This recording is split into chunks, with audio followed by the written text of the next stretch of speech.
ओम हरि ओम तत्सत। ओम नमः भगवते वासुदेवाय। अथ श्रीमद् भगवद गीता षष्ठ অধ্যায় অভ্যাস যোগ বাংলা অনুবাদ। শ্রীকৃষ্ণ কহিলেন, কর্ম না করিলে কেউ ত্যাগী হইতে পারে না।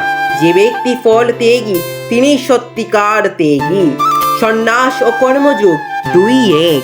কামনা থাকা পর্যন্ত কেহই কখনো যোগী হইতে পারে না। যে ব্যক্তি যোগ লাভ করিতে চান তিনি কর্মকে ধারণ করিয়া থাকেন, আর যিনি যুগারুর তিনি কর্মত্যাগ করেন। শুনো পার্থ, যিনি যুগারুর তাহার ভোগে আসক্তি ও কর্মের বন্ধন কিছুই থাকে না। তিনি সর্বদা সর্ববিষয়ে অনাসক্ত থাকেন। যুগারুর ব্যক্তি আত্মা দ্বারা আত্মার উদ্ধার করিবেন। তিনি কখনো আত্মাকে অবনতি প্রাপ্ত হইতে দিবেন না। আত্মাই আত্মার বন্ধু, আত্মাই আত্মার শত্রু।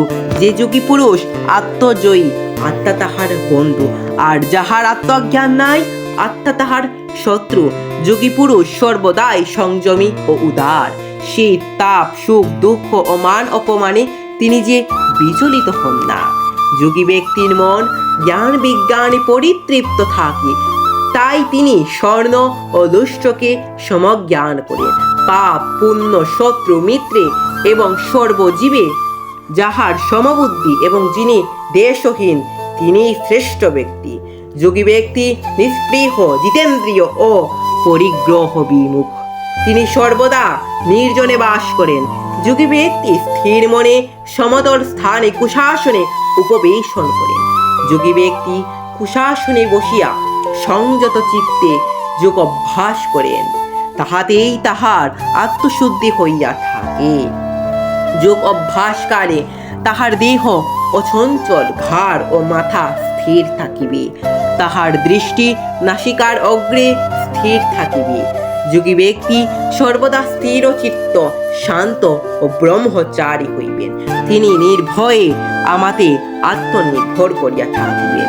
এইভাবে যোগ সাধনা করিয়া যিনি চিত্ত জয় করেন, আমার মধ্যেই নির্বাণ ও শান্তির লাভ করেন। অতি আহার, অনাহার, অতি নিদ্রা বা অতি জাগরণ কোনোটিতেই যোগ সাধনা হয় না।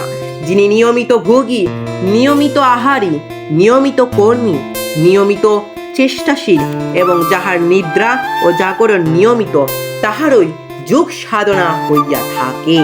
যিনি সংযত, আত্মসমাহিত চিত্ত এবং সর্বকর্মে স্পৃহাশূন্য, তাহারই যোগ সাধনা হইয়া থাকে।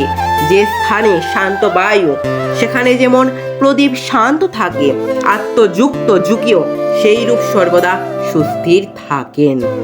যোগযুক্ত ব্যক্তি চিত্তরোধ করিয়া এবং শান্ত মনে আত্মদর্শন করিয়া আনন্দ লাভ করেন।